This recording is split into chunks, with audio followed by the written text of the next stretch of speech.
만약 예수님께서 최후의 혼란이 시작될 때 피해야 할 구체적인 물리적 장소에 대한 지침을 남기셨다면 어떨까요? 우리는 모호한 상징주의나 추상적인 비유에 대해 이야기하는 것이 아닙니다. 우리는 탈출 지도만큼이나 실용적인 구체적인 지리적 경고에 대해 이야기하고 있습니다. 세 곳의 특정 장소, 세 개의 치명적인 함정, 그리고 대부분의 사람들은 그것이 어디인지 상상조차 하지 못합니다. 많은 이들이 물자를 구매하고 대피 경로를 계획하며 준비하는 동안 가장 안전하다고 여겨지는 장소들 중 일부가 바로 예수님께서 즉시 버리라고 경고하신 곳들이라는 사실을 깨달은 사람은 거의 없습니다. 당신이 곧 발견하게 될 것은 마지막 날에 대한 준비에 대한 당신의 관점을 완전히 바꿀 수 있습니다. 마태복음 24장에 기록된 한순간이 있는데 그것은 제자들이 미래를 보는 방식을 영원히 바꾸어 놓았습니다. 예수님께서 감람산에 앉아 예루살렘을 바라보고 계실 때 그분의 추종자들이 수세기 동안 울려 퍼질 질문을 가지고 다가왔습니다. 이런 일들이 언제 일어날 것입니까? 그리고 당신의 재림과 세상 끝의 징조는 무엇입니까? 그 순간 예수님께서 주신 대답은 모호한 상징이나 해독하기 어려운 영적 은유의 연속이 아니었습니다. 그분은 날카로운 칼날처럼 베어내는 명료함과 긴박함으로 말씀하셨습니다. 많은 이들이 이해하지 못하는 것은 예수님께서 단지 멀고 추상적인 사건들을 묘사하고 계신 것이 아니었다는 점입니다. 그분은 생존 지도를 그리고 계셨습니다. 선택된 모든 단어, 언급된 모든 세부사항, 주어진 모든 경고는 실용적이고 즉각적인 목적을 가지고 있었습니다. 예수님께서 대환난에 대해 말씀하실 때 그분은 의심의 여지를 남기지 않는 언어를 사용하셨습니다. 그때에 큰 환난이 있으리니 창세로부터 지금까지 이런 환난이 없었고 후에도 없으리라. 이 진술의 무게에 대해 생각해 보십시오. 결코 없었습니다. 앞으로도 결코 없을 것입니다. 우리는 인류가 경험한 모든 전쟁, 모든 전염병, 모든 재앙을 능가하는 매우 강렬하고 파괴적인 시기에 대해 이야기하고 있습니다. 그러나 여기 흥미로운 점이 있습니다. 예수님은 공포에 대한 묘사에서 멈추지 않으셨습니다. 그분은 더 나아가셨습니다. 그분은 이 시기가 시작될 때 어디에 있어야 하고 더 중요하게는 어디에 있어서는 안 되는지에 대한 구체적인 지침을 주셨습니다. 경험이 풍부한 장군이 생애 가장 중요한 전투전에 병사들을 지도하는 것을 상상해 보십시오. 그는 적의 힘에 대해서만 이야기하지 않습니다. 그는 방어의 약점을 보여주고 탈출 경로를 가리키며 숨겨진 함정에 대해 경고합니다. 예수님께서 하신 일이 바로 그것이었습니다. 성경에 묘사된 대환난은 단순히 일반적인 어려움이나 고립된 위기의 시기가 아닙니다. 그것은 세계 체제가 적그리스도의 지배 아래 완전히 붕괴될 7년의 구체적인 순간입니다. 선지자 다니엘은 이미 수세기 전에 이에 대해 말하면서 민족들이 생긴 이래로 그때까지 없던 환난의 때라고 불렀습니다. 요한계시록은 땅에 쏟아질 심판을 자세히 설명하는데 전체 장들을 할애합니다. 깨진 인, 울리는 나팔, 쏟아지는 진노의 대접, 각 이미지는 이전 것보다 더 무서운 것입니다. 그러나 많은 이들이 예언적 연대표를 해독하고 정확한 날짜를 계산하는 데 집착하는 동안 예수님께서 강조할 만큼 중요하다고 여기신 것에 주의를 기울이는 사람은 거의 없습니다. 영적 생존의 지리학. 그분은 단지 준비하십시오라고 말씀하지 않으셨습니다. 그분은 이것이 여기서 일어나는 것을 보거든 저리로 도망가십시오라고 말씀하셨습니다. 그분은 추상적인 영적 경계에 대해서만 말씀하지 않으셨습니다. 그분은 좌표를 주셨습니다. 그분은 방향을 가리키셨습니다. 그분은 장소를 지명하셨습니다. 이것은 강단에서 거의 논의되지 않는 진리입니다. 마지막 날을 위한 준비는 단지 하나님과 올바른 마음을 갖는 문제가 아니며 비록 그것이 절대적으로 근본적이긴 하지만 말입니다. 그것은 또한 신성한 보호와 확실한 파괴 사이의 차이를 의미할 수 있는 물리적이고 지리적인 선택이 있다는 것을 이해하는 것에 관한 것입니다. 그것은 하나님께서 그분의 자비 가운데 우리에게 다가올 일에 대해 경고하실 뿐만 아니라 어떻게 대응해야 하는지도 보여주신다는 것을 인식하는 것입니다. 저와 함께 생각해 보십시오. 만약 예수님께서 십자가 전 마지막 날들의 귀중한 시간을 할애하여 제자들에게 구체적인 지리적 경고를 주셨다면 그것은 우리가 이러한 세부사항에 극도의 주의를 기울여야 한다는 지표가 아니겠습니까? 마태복음 24장에 기록된 모든 말씀은 2000년의 역사를 거쳐 이유가 있어서 보존되었습니다. 그것은 우연이 아니었습니다. 그것은 성경의 공간을 채우기 위한 것이 아니었습니다. 그것은 아직 다가올 순간을 위한 신성한 지침이었습니다. 그리고 여기 당신을 놀라게 할 것이 있습니다. 예수님께서 구체적으로 피하라고 명령하신 첫 번째 장소는 대부분의 사람들이 예상하는 것이 아닙니다. 사실 그것은 많은 이들이 세계적인 영적 위기 기간 동안 가장 안전하다고 여길 장소입니다. 예수님께서 마태복음 24장 15절과 16절에 기록된 말씀을 하셨을 때 그분은 인류 역사상 가장 큰 예언적 드라마의 무대가 될 도시를 직접 바라보고 계셨습니다. 그러므로 너희가 선지자 다니엘이 말한 멸망에 가증한 것이 거룩한 곳에 서 있는 것을 보거든 그때 유대에 있는 자들은 산으로 도망가라. 이것을 다시 읽어보십시오. 산으로 도망가라. 이사를 고려하라가 아닙니다. 상황을 평가하라가 아닙니다. 도망가라. 그것은 망설임 없이 뒤를 돌아보지 않고 즉각적인 대피 명령입니다. 예루살렘, 거룩한 도시, 솔로몬의 성전이 세워진 곳, 예수님께서 걸으시고 가르치시고 기적을 행하신 장소, 신성한 임재와 하늘의 보호와 동의어가 되어야 할 도시, 그리고 환난이 시작될 때 버려야 할 첫 번째 장소로 예수님께서 확인하신 곳이 바로 이곳입니다. 이것은 우리를 멈추게 하고 깊이 성찰하게 해야 합니다. 만약 지상에서 가장 신성한 장소가 가장 위험한 곳이 될 것이라면 이것은 하나님을 신뢰하는 대신 장소를 신뢰하는 것에 대해 우리에게 무엇을 가르쳐 줍니까? 예수님께서 언급하신 멸망에 가증한 것은 다니엘의 예언에 대한 직접적인 언급입니다. 다니엘서 9장 27절과 11장 31절에서 선지자는 적그리스도가 예루살렘에 재건될 성전을 더럽힐 구체적인 순간을 묘사합니다. 그는 지성소에 들어가 자신을 신이라고 선포하고 경배를 요구할 것입니다. 그 장면을 상상해 보십시오. 유일하신 참 하나님께 헌신된 장소가 인류가 알게 될 가장 큰 사기꾼에 의해 점령되는 것입니다. 그것은 대환난의 가장 격렬한 단계를 촉발할 정도로 깊은 신성모독입니다. 그러나 왜 예루살렘이 그렇게 위험해질 것입니까? 왜냐하면 그것은 물리적인 것을 초월하는 전쟁의 진원지가 될 것이기 때문입니다. 우리는 단지 군사적 또는 정치적 갈등에 대해 이야기하는 것이 아니며 비록 그것들이 확실히 일어날 것이지만 말입니다. 우리는 보이는 것과 보이지 않는 것 사이에 장막을 찢을 영적 전투에 대해 이야기하고 있습니다. 하나님에 대한, 그분의 선택받은 백성에 대한, 그리고 그분의 구속 계획에 대한 사탄의 모든 증오가 그 지리적 지역에 집중될 것입니다. 예루살렘은 예언적 폭풍의 눈이 될 것입니다. 요한계시록 12장 6절은 예수님의 경고에 순종하는 자들을 위한 하나님의 계획에 대한 중요한 단서를 제공합니다. 그 여자가 광야로 도망하며 거기서 1260일 동안 그를 양육하기 위하여 하나님께서 예비하신 곳이 있더라. 여기서 우리는 놀라운 것을 봅니다. 하나님께서는 도망을 명령하실 뿐만 아니라 피난처를 준비하십니다. 그것은 자신의 힘으로 버려지는 것이 아닙니다. 그것은 초자연적인 공급의 장소로의 신성한 대피입니다. 저와 함께 생각해 보십시오. 예루살렘이 속임수와 박해의 중심으로 변하는 동안 하나님께서 친히 양식을 공급하실 준비된 광야가 있습니다. 이것은 우리에게 광야를 통한 또 다른 여정을 상기시키지 않습니까?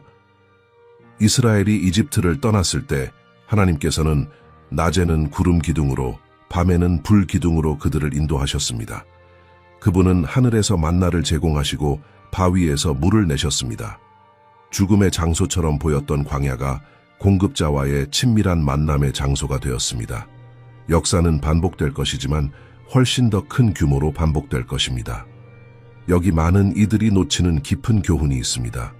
피해야 할 첫 번째 장소는 단순히 물리적 도시로서의 예루살렘이 아닙니다. 그것은 하나님의 음성에 순종하는 대신 신성하다고 여겨지는 장소들을 신뢰하는 사고방식입니다.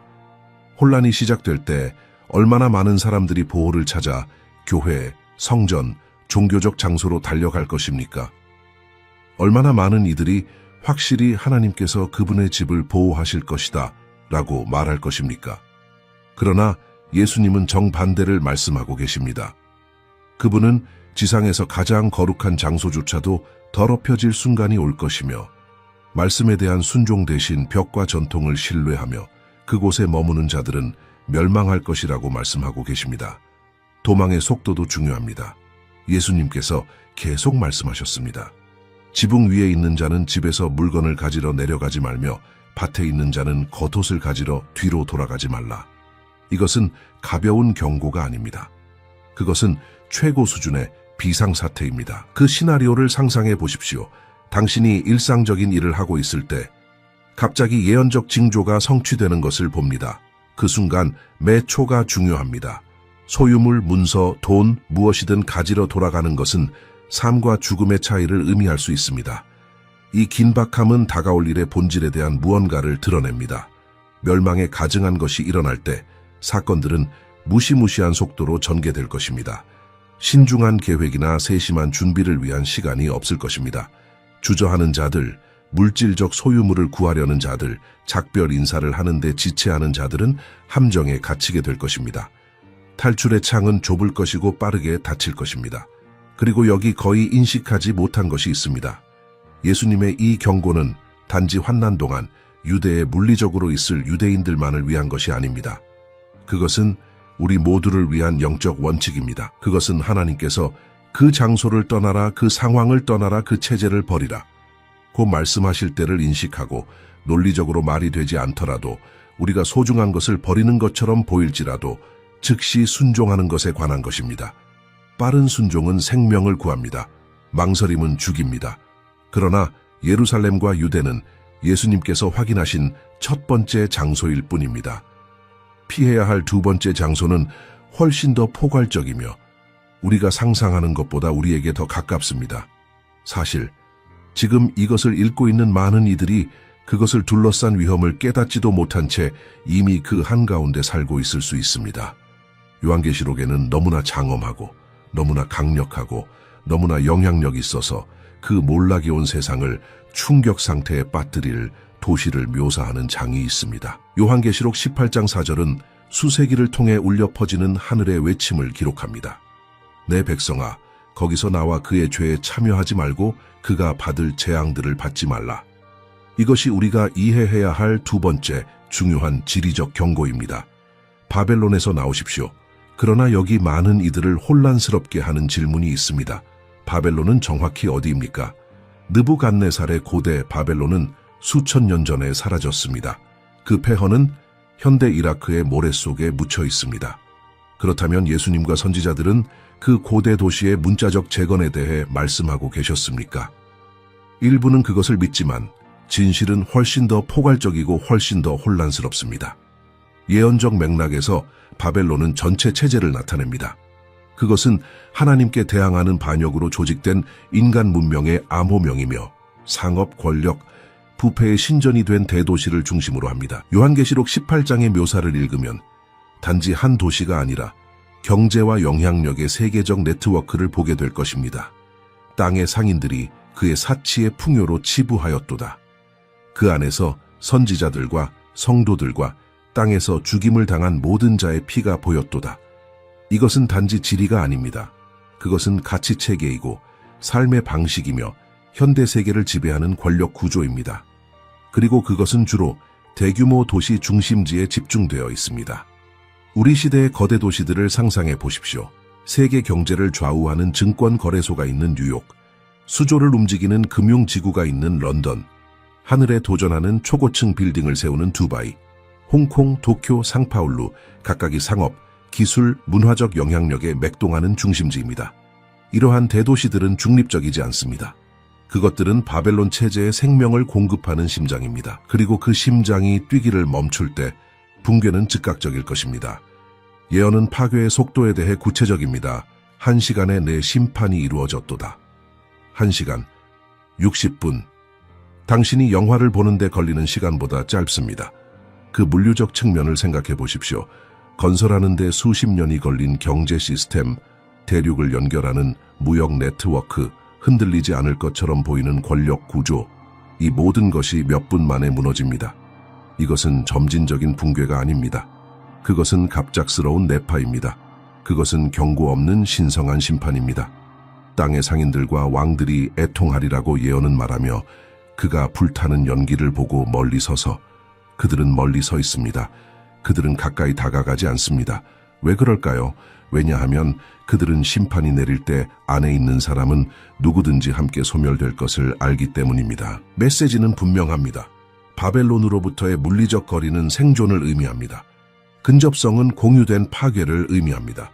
그러나 여기 개인적이고 불편해지는 부분이 있습니다. 바벨론에서 나온다는 것은 반드시 모든 것을 팔고 오지의 오두막으로 이사하는 것을 의미하지 않으며 비록 일부에게는 그것이 정확히 하나님의 부르심일 수 있지만 말입니다. 바벨론에서 나오는 것은 먼저 정신적이고 영적인 탈출입니다. 그것은 체제의 가치를 거부하는 것입니다. 그것은 물질주의의 재단에서 예배하기를 거부하는 것입니다. 그것은 성공, 지위, 부의 축적에 대한 추구가 당신의 삶을 지배하도록 허용하지 않는 것입니다. 저와 함께 생각해 보십시오.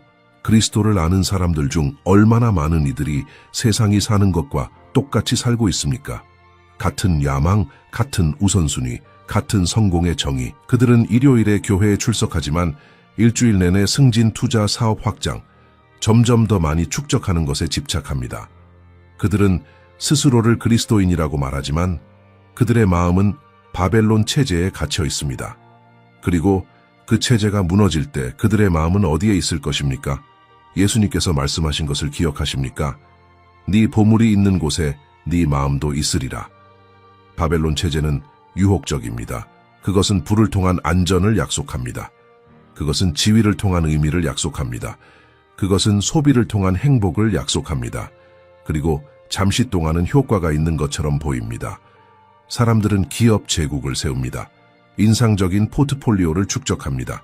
펜트하우스에 살고 고급 자동차를 운전합니다. 그러나 이 모든 것은 유사 위에 세워져 있습니다. 땅이 흔들리기 시작할 때 붙잡을 것이 아무것도 없을 것입니다. 여기 성경이 제시하는 잔인한 대조가 있습니다. 땅의 상인들이 바벨론의 파괴를 위해 울 때 하늘은 기뻐합니다. 하늘과 성도들과 사도들과 선지자들아, 그로 말미암아 즐거워하라. 하나님이 너희를 위하여 그에게 심판을 행하셨습니다. 세계 체제의 모든 것을 투자한 자들이 그들의 완전한 손실을 애도하는 동안 하나님의 나라를 우선시한 자들은 신성한 정의를 축하합니다. 이것은 당신의 뿌리가 이 세상의 토양에 박혀 있지 않을 때만 오는 관점의 차이입니다. 바벨론에서 나온다는 것은 지금 어려운 선택을 하는 것을 의미합니다. 그것은 매우 좋은 급여를 주지만 당신의 가치를 타협하도록 요구하는 그 직업이 정말로 가치가 있는지 질문하는 것을 의미합니다. 그것은 돈이 있는 곳이기 때문에 특정 도시에 사는 것이 하나님의 뜻인지 아니면 단지 당신 자신의 야망인지 제고하는 것을 의미합니다. 그것은 당신의 재정적 결정이 하나님에 대한 믿음을 반영하는지 아니면 세계 경제 체제에 대한 신뢰를 반영하는지 평가하는 것을 의미합니다. 그리고 착각하지 마십시오. 이 분리가 더 이상 단지 영적인 것만이 아니라 물리적이기도 한순간이 올 것입니다. 적그리스도가 그의 권력을 공고히 할 때 대규모 도시 중심지는 그의 통제 시스템이 구현될 첫 번째 장소가 될 것입니다. 짐승의 표시 없이 사고 파는 것은 이러한 대도시에서 불가능할 것입니다. 기술적 인프라, 전자 시스템에 대한 의존성, 정부 권위의 집중, 이 모든 것이 대도시를 복종하기를 거부하는 자들을 위한 완벽한 함정으로 만들 것입니다. 그러나 예루살렘과 대도시들이 많은 이들이 결국 인식하게 될 명백한 위험을 나타내는 반면 위험할 것이라고 의심하는 사람이 거의 없는 세 번째 장소가 있습니다. 사실 그것은 많은 이들이 해결책으로 적극적으로 찾고 있는 유형의 장소이며 그것이 가장 큰 함정이 될 수 있다는 것을 깨닫지 못하고 있습니다. 요한계시록에는 동시에 무섭고 계시적인 장면이 있습니다. 요한계시록 6장 15절에서 17절까지는 모든 인간 권력 구조가 완전한 심리적 붕괴에 빠지는 순간을 묘사합니다. 땅의 왕들과 고관들과 장군들과 부자들과 강한 자들과 모든 종과 자유인이 굴과 산들의 바위 틈에 숨어 산들과 바위에게 말하되 우리 위에 떨어져 보좌에 앉으신 이의 얼굴에서와 그 어린 양의 진노에서 우리를 가리라. 이것을 천천히 다시 읽으십시오. 그들은 산들이 그들 위에 떨어지기를 요구하고 있습니다. 수톤의 바위 아래 짓눌려 죽는 것이 다가오는 것을 직면하는 것보다 더 나아 보입니다. 이것이 피해야 할 세 번째 장소이며 모든 것 중 가장 직관에 반하는 것입니다. 지하 은신처, 벙커, 인간의 독창성과 자원으로 만들어진 요새화된 피난처. 현대 세계에는 럭셔리 벙커 산업이 성장하고 있습니다. 기업들은 공기 여과 시스템, 수년간의 식량 비축, 독립적인 발전기, 심지어 수영장과 영화관까지 갖춘 지하 대피소를 판매합니다. 초보 유층은 외딴 부동산을 사서 지하 요새를 건설하고 있습니다. 사고방식은 명확합니다. 혼란이 올 때 우리는 숨을 것입니다. 우리는 부와 기술을 사용하여 살아남을 것입니다. 우리는 자급자족할 것입니다. 그러나 여기 근본적인 문제가 있습니다. 당신은 하나님으로부터 숨을 수 없습니다. 당신은 신성한 심판을 피하기 위해 충분히 두꺼운 벽을 세우거나 충분히 깊이 파거나 충분한 자원을 비축할 수 없습니다. 시편 139편 7절에서 8절은 강력한 수사학적 질문을 합니다. 내가 주의 영을 떠나 어디로 가며 주의 앞에서 어디로 피하리이까? 내가 하늘에 올라갈지라도 거기 계시며 스올에 내 자리를 펼지라도 거기 계시니이다. 창조된 우주에는 하나님의 손길이 닿지 않는 곳이 없습니다. 요한계시록 6장의 장면은 누가 숨고 있는지를 보여주기 때문에 특히 의미가 있습니다. 왕들, 고관들, 부자들, 장군들, 강한 자들. 이들은 최고의 벙커를 건설하고 최고의 엔지니어를 고용하고 가장 정교한 물자를 비축할 자원을 가진 사람들입니다. 이론적으로 물리적 생존에 가장 좋은 기회를 가진 사람들입니다. 그런데 우리는 무엇을 봅니까? 절대적인 공포, 완전한 절망. 그들은 자신들의 준비에 자신감이 없습니다. 그들은 산들이 그들을 짓눌러 주기를 간청하고 있습니다. 이것은 다가올 일의 본질에 대해 우리에게 깊은 것을 가르쳐 줍니다. 대환난은 단지 물리적 생존의 물리적 도전이 아닐 것입니다. 그것은 인간의 반역을 심판하시는 거룩하신 하나님의 실제와의 실존적 대결이 될 것입니다. 당신은 여과된 공기, 정화된 물, 비축된 식량을 가질 수 있지만 어린 양의 진노를 직면하는 데서 오는 공포를 어떻게 여과합니까? 우주적 역사의 잘못된 편에 서 있다는 것에 압도적인 무게로부터 어떻게 자신을 보호합니까? 벙커 사고방식은 물리적 구조 자체보다 더 위험한 것을 나타냅니다. 그것은 자급자족을 나타냅니다. 그것은 인간의 준비가 우리를 구원할 것이라는 생각을 나타냅니다. 그것은 하나님께 대한 완전한 의존 대신 물질적 자원에 대한 신뢰를 나타냅니다. 그리고 이 사고방식은 예수님께서 가르치신 것과 정반대입니다. 그분은 말씀하셨습니다. 누구든지 자기 목숨을 구원하고자 하면 잃을 것이요. 누구든지 나와 복음을 위하여 자기 목숨을 잃으면 구원하리라. 벙커는 인간의 준비를 통해 자신의 생명을 구하려는 시도입니다.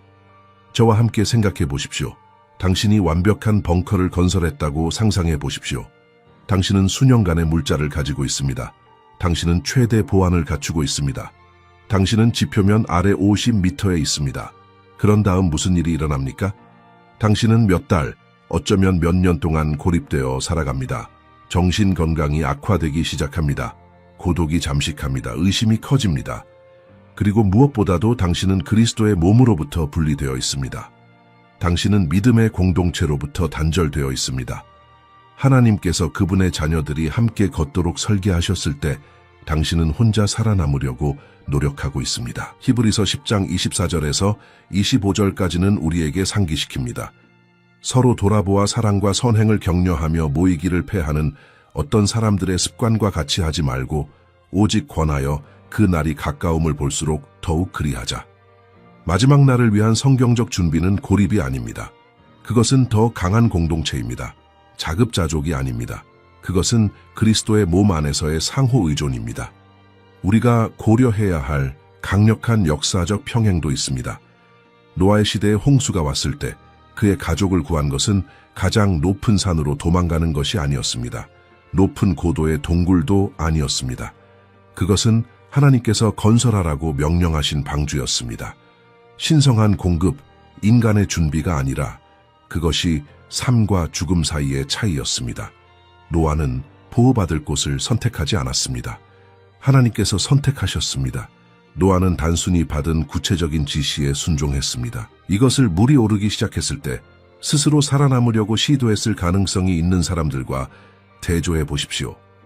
사람들이 산을 오르고 높은 동굴을 찾고 임시 뗏목을 만들려고 애쓰는 것을 상상해 보십시오. 결국 이러한 인간의 준비 중 어느 것도 효과가 없었습니다. 오직 신성한 공급 안에 있던 사람들만이 살아남았습니다. 교훈은 명확합니다. 당신의 생존을 결정하는 것은 계획하는 능력이 아닙니다. 그것은 하나님의 계획에 대한 순종입니다. 여기 벙커와 은신처의 문제에 대한 또 다른 차원이 있습니다. 그것들은 믿음 대신 두려움을 나타냅니다. 그것들은 하나님께서 나를 보호하실 것이라고 신뢰하지 않기 때문에 나 스스로를 보호해야 한다고 말합니다. 그것들은 내 자원이 그분의 공급보다 더 신뢰할 수 있다고 말합니다. 그것들은 물리적 생존이 영적 충실함보다 더 중요하다고 말합니다. 그러나 성경은 무엇을 가르칩니까? 의인은 믿음으로 살리라. 준비로가 아닙니다. 비축으로가 아닙니다. 벙커로가 아닙니다. 믿음으로입니다. 이것은 경솔하거나 태만하다는 것을 의미하지 않습니다. 이것은 합리적인 물자 비축이나 기본적인 비상 계획을 갖지 않는다는 것을 의미하지 않습니다. 그러나 신중함과 편집증 사이에 현명한 준비와 인간 시스템에 대한 신뢰 사이에는 엄청난 차이가 있습니다. 당신의 안전이 당신이 얼마나 축적했고 어디에 숨을 수 있는지에 기초할 때 당신은 이미 영적 전투가 시작되기 전에 그것을 잃은 것입니다. 그리고 수세기를 통해 울려 퍼지는 질문이 나타납니다. 만약 우리가 예루살렘을 신뢰해서는 안 되고 바벨론에서 나와야 하며 벙커가 거짓 안전이라면 정확히 진정한 보호는 어디에 있습니까? 우리는 어떻게 진정으로 준비해야 합니까? 대답은 지리적 지도나 건설 도면에 있지 않습니다. 그것은 이미 묵시적 위기의 순간을 직면하고 그들의 교활함이 아니라 순종으로 살아남은 사람들이 남긴 교훈에 있습니다. 역사는 삶과 죽음의 실제, 예를 통해 가장 중요한 교훈을 가르치는 독특한 방식을 가지고 있습니다. 그리고 즉각적인 순종과 치명적인 망설임 사이의 차이를 이해하는 것에 관해서는 수정처럼 명확하게 돋보이는 두 가지 예가 있습니다. 그 중 하나는 그리스도 이후 1세기에 일어났습니다. 다른 하나는 수천 년 전에 일어났지만 둘 다 같은 긴급한 진리를 담고 있습니다. 하나님께서 도망 명령을 내리실 때 망설임의 매초는 모든 것을 희생시킬 수 있습니다. 서기 70년에 예루살렘은 티투스의 지휘 아래 로마 군단에 의해 완전히 파괴되었습니다. 성전은 기초까지 불탔습니다. 도시는 황폐화되었습니다. 역사가 요세푸스에 따르면 100만 명 이상의 유대인들이 포위 공격에서 죽었습니다. 기근, 질병, 학살, 그것은 상상할 수 없는 대량 살육이었습니다. 그러나 여기 거의 언급되지 않는 놀라운 세부 사항이 있습니다. 그 파괴에서 단 한 명의 그리스도인도 죽지 않았습니다. 그들이 비밀 벙커나 놀라운 탈출 경로를 가지고 있었기 때문이 아닙니다. 그러나 그들이 예수님의 경고를 기억했기 때문입니다. 40년 전 예수님께서 명시적으로 말씀하셨습니다. 너희가 예루살렘이 군대들에게 애워싸이는 것을 보거든 그 멸망이 가까운 줄을 알라. 그때에 유대에 있는 자들은 산으로 도망갈지어다. 그리고 그리스도인들이 로마 군대가 접근하는 것을 보았을 때 그들은 논쟁하지 않았습니다. 망설이지 않았습니다. 그들의 재산을 구하려고 하지 않았습니다. 그들은 단순히 도망갔습니다.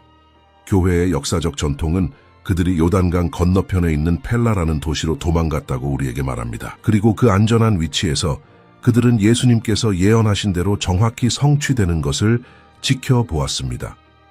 저와 함께 생각해 보십시오. 이 초기 그리스도인들은 인간적으로 말해서 잃을 것이 모두 있었습니다. 예루살렘은 그들의 종교적 정체성의 중심이었습니다. 많은 이들이 집, 사업, 재산을 가지고 있었습니다. 일부는 도망가기를 거부한 비그리스도인들과 가족 관계가 있었습니다. 모든 것을 버리고 떠나는 것은 쉽지 않았습니다. 인간의 눈에는 논리적이지 않았습니다. 그러나 그들은 상황에 대한 자신들의 평가를 신뢰하는 것보다 예수님의 예언적 말씀을 더 신뢰했습니다. 그리고 그 신뢰가 그들의 생명을 구했습니다. 이제 이것을 창세기 19장에 기록된 매우 다른 장면과 대조해 보십시오. 소돔은 파괴되려고 하고 있었습니다. 하나님께서는 롯과 그의 가족을 구출하기 위해 천사들을 보내셨습니다. 지시는 명확하고 긴급했습니다. 내 생명을 위하여 도망하라, 뒤를 돌아보지 말라. 충분히 간단해 보이지 않습니까? 그러나 롯의 아내는 완전히 순종할 수 없었습니다. 26절은 그녀의 치명적인 선택을 기록합니다. 롯의 아내는 뒤를 돌아보았으므로 소금 기둥이 되었더라. 왜 그녀는 뒤를 돌아보았습니까? 성경은 명시하지 않지만 우리는 추론할 수 있습니다. 아마도 그녀는 버려진 소유물을 생각하고 있었을 것입니다. 아마도 그녀의 생각은 남아있는 친구들과 가족들과 함께 있었을 것입니다. 아마도 그녀는 단순히 파괴가 그렇게 완전하고 빠를 것이라고 믿지 않았을 것입니다. 이유가 무엇이든 망설임의 그 한순간 뒤를 돌아본 그 시선이 그녀의 생명을 앗아갔습니다. 그녀는 안전했습니다. 심판이 아직 그녀에게 도달하지 않았습니다. 그러나 그녀의 부분적인 불순종이 그녀를 파괴의 영역으로 다시 돌려놓았습니다. 예수님께서는 그분의 재림에 대해 말씀하실 때 이 예를 구체적으로 언급하셨습니다. 롯의 아내를 기억하라. 왜 그럴까요? 왜냐하면 그분은 최후의 사건들이 펼쳐지기 시작할 때 뒤를 돌아보고 망설이고 우리의 옛삶의 조각들을 구하려는 유혹이 압도적일 것임을 아셨기 때문입니다. 그분은 많은 이들이 경고를 알지만 완전히 순종하지 않을 것임을 아셨습니다. 그리고 위기의 순간에 부분적인 순종은 완전한 불순종만큼이나 치명적입니다. 여기 이 두 예 사이에 두드러진 차이가 있습니다. 서기 70년의 그리스도인들은 그들의 기억에 신선한 예수님의 예언적 말씀을 가지고 있었습니다. 그들은 사도들에 의해 가르침을 받았습니다. 그들은 성경적 가르침이 일정한 공동체 속에서 살았습니다. 그 순간이 왔을 때 그들은 복잡한 대피 계획을 가지고 있었기 때문이 아니라 하나님의 말씀을 내면화했기 때문에 준비되어 있었습니다. 반면에 롯의 아내는 지시를 들은 것처럼 보이지만 그것을 그녀의 마음 깊숙이 세우며 들게 하지 않은 것 같습니다. 이것은 우리를 불편한 진리로 인도합니다. 예언을 아는 것만으로는 충분하지 않습니다. 시대의 징조를 연구하는 것만으로는 충분하지 않습니다. 당신은 종말론에 관한 영상을 보고 말세에 관한 책을 읽고 심지어 예언적 연대표를 암기할 수 있지만 하나님의 말씀이 당신 안에 깊이 뿌리내리지 않으면 결정적인 순간에 여전히 망설일 수 있습니다. 즉각적인 순종과 치명적인 망설임 사이의 차이를 만드는 것은 지식의 양이 아니라 하나님과의 관계의 깊이입니다. 저와 함께 생각해 보십시오. 서기 70년에 예루살렘에서 도망친 그리스도인들은 공동체를 가지고 있었습니다. 그들은 고립되어 결정을 내리지 않았습니다. 일부가 징조를 보고 갈 시간이다 라고 말했을 때 다른 이들은 신뢰하고 따라갔습니다. 집단적 몸에는 힘이 있었습니다. 상호 확인이 있었습니다. 공유된 격려가 있었습니다. 그리고 이것이 필요했던 급진적인 순종을 용이하게 했습니다. 대조적으로 롯의 아내는 작은 가족 안에 있었고 갑작스러운 위기 상황에서 그녀의 생명을 앗아간 개인적 결정을 내렸습니다. 이 예들이 드러내는 지속적인 준비의 차원도 있습니다. 예루살렘의 그리스도인들은 어느 날 일어나서 갑자기 모든 것을 버릴 수 있었던 것이 아닙니다.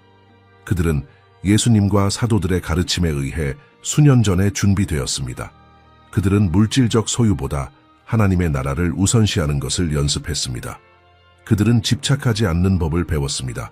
그래서 도망의 순간이 왔을 때 그것은 정체성이 재산과 사회적 지위에 뿌리내린 사람에게 있을 만큼 외상적이지 않았습니다.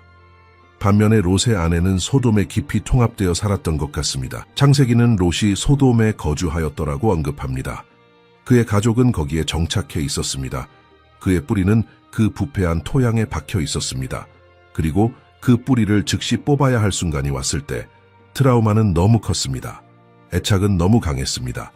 그녀의 마음은 모든 것을 버리고 떠날 준비가 되어 있지 않았습니다. 여기 우리를 위한 직접적인 적용이 있습니다. 마지막 날을 위한 준비는 단지 비상계획을 갖거나 예언을 아는 것에 관한 것이 아닙니다. 그것은 지금 우리가 하나님께 즉시 순종할 수 있는 생활 방식을 배양하는 것에 관한 것이며 그분의 지시가 우리에게 많은 비용을 치르게 하더라도 말입니다. 그것은 미래의 이 문제로 마비되지 않도록 지금 물질적인 것들로부터의 분리를 연습하는 것에 관한 것입니다. 그것은 중요한 결정을 내려야 할 때 고립되지 않도록 지금 다른 신자들과 강한 공동체를 건설하는 것에 관한 것입니다. 그리고 여기 이 역사적 예들에 내재된 놀라운 약속이 있습니다. 당신이 하나님께 순종할 때 비록 말이 되지 않더라도, 비록 모든 것을 희생하더라도 그분은 공급하십니다. 예루살렘에서 도망친 그리스도인들은 단지 살아남은 것이 아니라 그들은 이어지는 수십 년 동안 초대교회의 폭발적인 성장을 위한 씨앗이 되었습니다. 그들의 순종은 단지 그들의 생명을 구한 것이 아니라 당신이 상상할 수 없었던 하나님의 계획에서 훨씬 더 큰 목적을 이행하도록 그들을 위치시켰습니다. 급진적인 순종은 항상 당신이 상상할 수 없었던 신성한 공급과 목적의 문을 엽니다. 그러나 그 급진적인 순종으로 가는 길은 정교한 물질적 준비나 상세한 예언적 지식으로 포장되어 있지 않습니다. 그것은 훨씬 더 단순하고 훨씬 더 깊은 것으로 포장되어 있습니다. 만약 당신이 여기까지 주의를 기울였다면 불안한 패턴을 알아차렸을 것입니다. 예수님께서 우리에게 피하라고 명령하신 세 곳 모두는 사람들이 자연스럽게 안전을 찾는 장소입니다. 예루살렘 거룩한 곳, 대도시들, 자원과 문명의 중심지, 벙커, 자급자족의 마지막 수단. 그리고 만약 이 모든 곳들이 실패할 것이라면 정확히 진정한 안전은 어디에 있습니까? 대답은 어떤 지도에도 없습니다. 그것은 대부분의 사람들이 너무 늦을 때까지 완전히 무시하는 차원에 있습니다. 마지막 때를 위한 진정한 준비는 식량 비축이나 피난 계획으로 시작되지 않습니다. 그것은 무릎으로 시작됩니다. 하나님께서 가라 혹은 머물라 고 속삭이실 때 그 음성을 분명히 들을 수 있게 해주는 하나님과의 깊은 관계를 형성하는 은밀한 기도 처소에서 시작됩니다. 생각해 보십시오. 모든 것이 혼란스러운 한복판에서 통신 시스템이 마비되고 목사님이나 영적 지도자들에게 전화를 걸 수 없으며 삶과 죽음을 결정해야 하는 순간이 몇 초 안에 닥칠 때 무엇이 당신의 생존을 결정하겠습니까? 바로 성령의 음성을 듣는 당신의 능력입니다.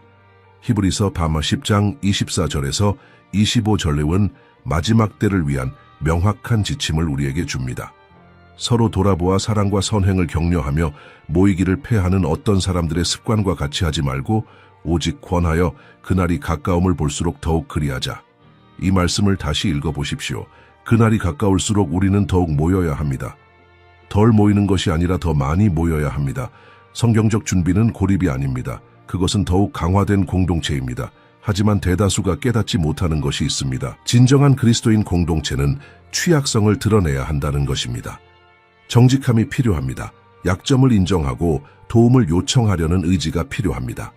그런데 이것들은 현대의 자기 충족적 문화가 우리에게 피하라고 가르치는 바로 그 행동들입니다. 얼마나 많은 사람들이 매주 주일에 교회에 가면서도 정작 아무도 그들의 고통을 진정으로 알지 못합니까? 얼마나 많은 이들이 속으로는 무너져 내리면서 겉으로는 모든 것이 괜찮은 척 위장을 유지하고 있습니까? 나 혼자서 처리할 수 있다는 이러한 사고방식은 진짜 위기가 닥쳤을 때 실패하도록 만드는 훈련일 뿐입니다. 영적 준비는 또한 많은 이들이 구식이라거나 극단적이라고 여기는 훈련들을 발전시키는 것을 의미합니다. 예를 들어 정기적인 금식입니다. 위기 상황이라서가 아니라 일상적인 영적 실천으로서 마지막으로 금식한 때가 언제입니까? 금식은 신체적 안락함에 즉각적으로 의존하지 않고도 몸과 영혼이 기능하도록 훈련시킵니다. 그것은 당신의 결정에 대한 위장의 독재를 무너뜨립니다. 영적 민감성을 날카롭게 합니다. 그리고 이것들은 자원이 부족하고 영적 명확성을 가지고 어려운 결정을 내려야 할 때 당신에게 꼭 필요한 기술들입니다. 깊은 성경 공부는 소홀히 할 수 없는 준비의 또 다른 차원입니다. 사회 관계망 서비스에서 영감을 주는 구절을 읽거나 유튜브에서 가벼운 설교를 보는 것을 말하는 게 아닙니다. 하나님의 말씀이 당신 안에 내면화되어 어떤 상황에서도 즉각적인 기준이 될 때까지 성경 속으로 깊이 빠져드는 것을 말합니다. 극심한 압박 아래 있을 때 성경이 이에 대해 무엇이라 말하는지 검색해 볼 시간은 없습니다. 당신은 이미 알고 있어야 합니다. 말씀이 당신의 마음에 숨겨져 있어야 합니다. 여기에 마음을 깊이 찌르는 진리가 있습니다.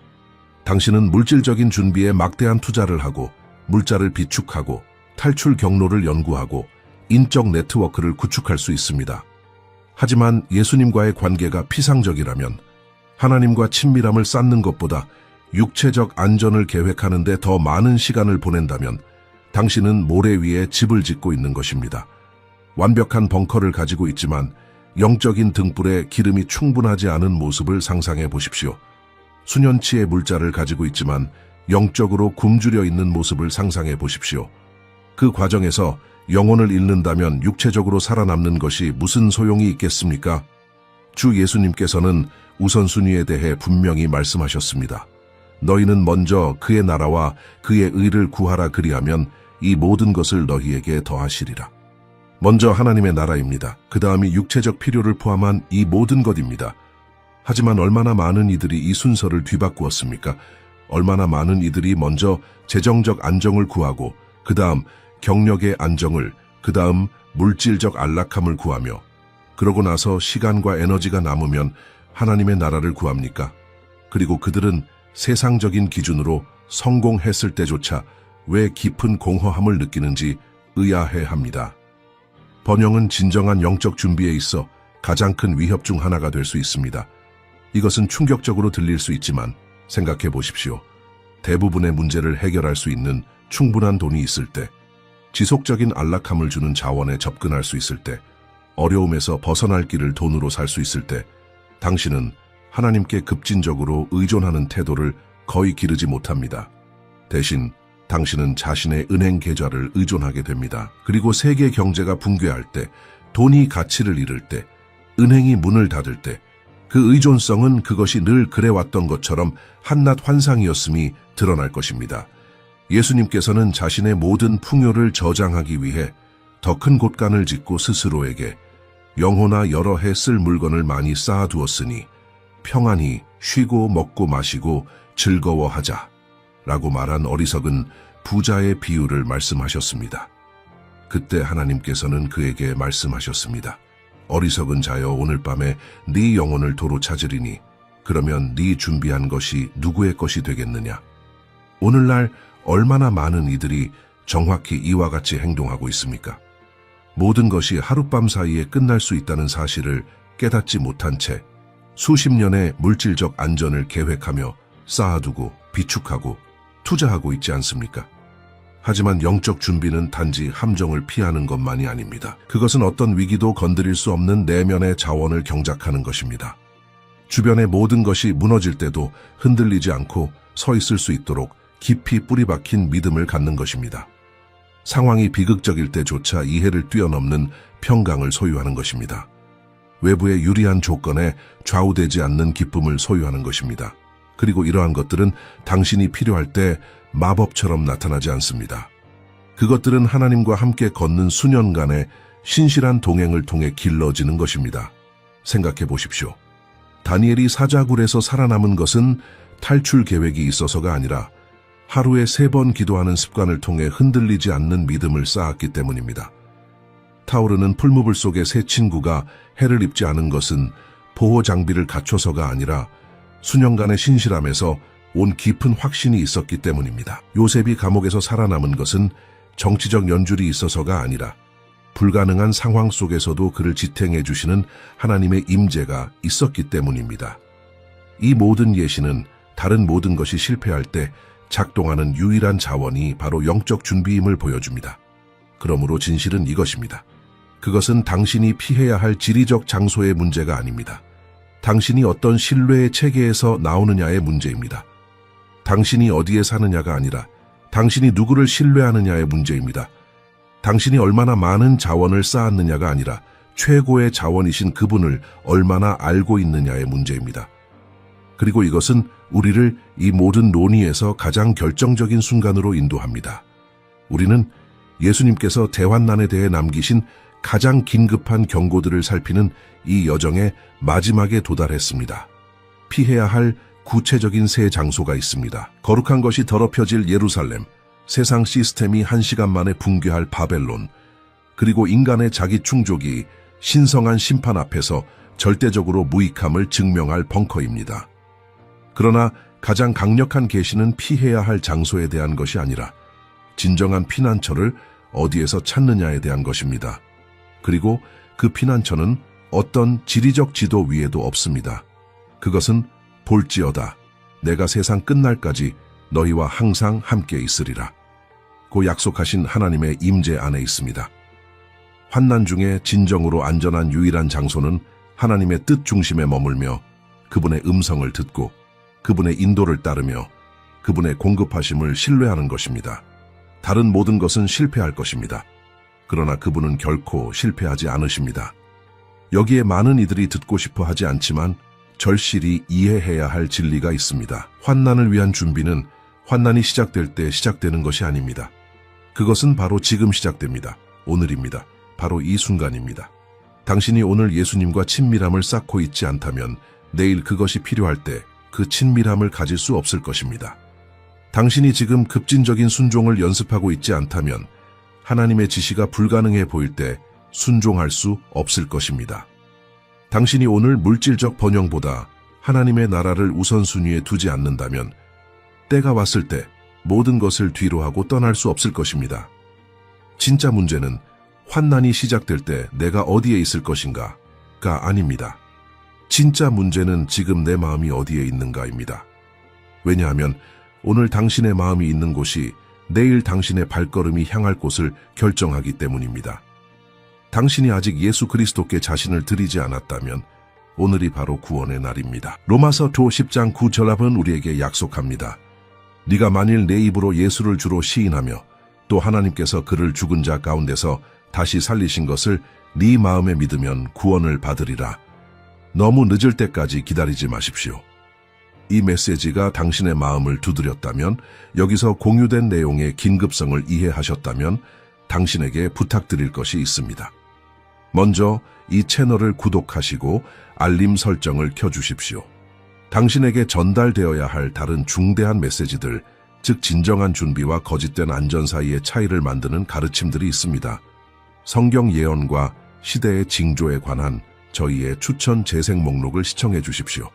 이 영상을 가족, 친구, 공동체와 공유해 주십시오. 이 계시를 혼자만 간직하지 마십시오. 생명이 이 일에 달려 있을 수 있습니다. 그리고 마지막 부탁입니다. 아래 댓글창에 당신이 신뢰를 두고 있는 곳을 나타내는 단어를 남겨주십시오. 예수님이 당신의 유일하고 진정한 피난처임을 이해하신다면 피난처라고 적어주십시오. 하나님의 지시가 임할 때 즉시 순종하기로 결단하셨다면 도피라고 적어주십시오. 하나님의 보호가 인간의 어떤 준비보다 뛰어나다고 믿으신다면 보호라고 적어주십시오. 여기서 성찰과 대화의 공동체를 만들어 갑시다. 서로를 강건하게 합시다. 때가 악하고 시간이 짧지만 예수님께 시선을 고정하고 함께한다면 우리는 흔들리지 않는 믿음과 꺾이지 않는 소망으로 다가올 일들을 통과할 수 있습니다.